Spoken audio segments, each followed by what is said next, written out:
Mm-hmm. Yeah. For me, hip hop has changed so much.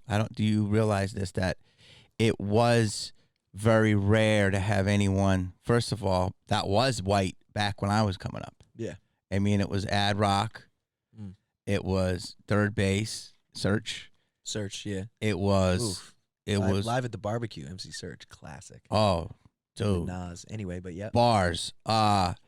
It was Vanilla, it was Robbie Van, and then it was M. But I mean, it was like now there's so many. I feel like hip hop it's represented by so many people. Yeah, I agree, but there's still, I think, there still is like the cool kids table, like the taste makers who kind of say what's cool and what isn't, or this or that.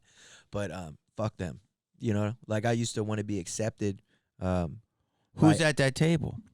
It changes year to year. It's just whoever's got swinging the biggest dick, or who's got the hottest podcast, or who's got the hottest song, or this or that, whatever. But it's a game that I don't play. I really wanted to be accepted by so many people until I woke up one day and realized I truly only need to be accepted by myself and the people that I love. You know what I mean? Like, and so when I realized that was a big thing, because then it's like, okay, cool. It's like, who cares?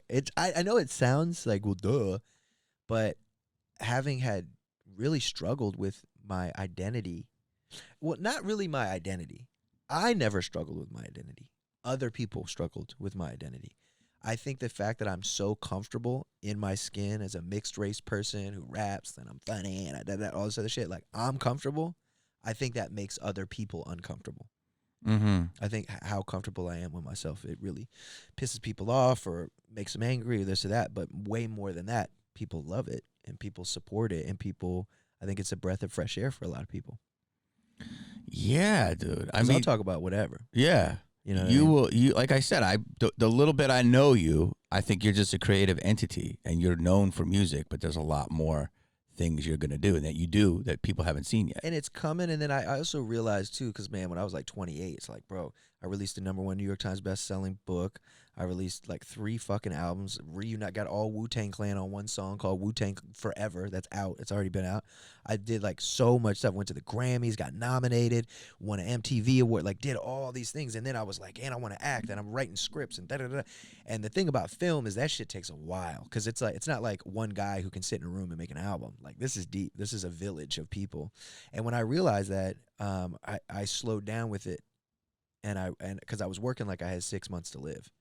And it's like, bro, you're in your late 20s, like calm down. And even now at 33, when I think about where I'm going to be at 43 or 53, it's like I have so much time. I was at Seth MacFarlane's house, and creator of Family Guy, and he was in Cleveland Joe, and American Dad, and Ted, and The Orville, and a lot of shit. Anyway, and I was like, we were doing a song because he sang on my new album College Park that just came out recently, and he sang like Sinatra on it, which is really, really cool. And it's like this like Jay Dilla type beat, like in the pocket, but he's like really singing like a crooner, like in a really cool way. Yeah, he's a good singer. He's amazing. Yeah. And so he did that, and then after he did that, he was like, here, let me show you around. And I was like, okay, Seth. So he like takes me downstairs. First of all, the fact that this man has a basement downstairs in California was like, it's crazy. In Bel Air. Yeah. So it's crazy. So I go down, and this motherfucker has a nightclub in his house. Not a bar, a club. He's got like a little club. It's like a lounge in his thing. And the bar itself is crazy. I'm like, oh my God, this is amazing. We're just sitting at the bar, like the Rat Pack, and we're talking. And then he's like, you want to see my theater? I'm like, yeah, I want to see your theater. What you mean? Seth MacFarlane? That's what you got to call super rich, famous people, their whole name. Mm-hmm. So I'm like, all right, Seth MacFarlane, bet. So we go into the IMAX. It's an IMAX theater, 150-seat IMAX theater, red plush, classic Hollywood vibes. And I'm just like, you make me feel broke.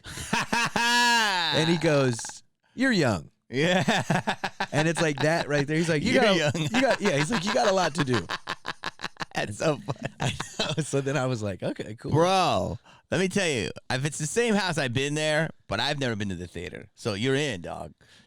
He used to have good Oscar parties outside. Wow. Wow. I know he's got that piano. Yeah. Up top. He's a cool guy, man. Great guy. Yeah, he's funny. Wow. So he's doing it right. Doing it.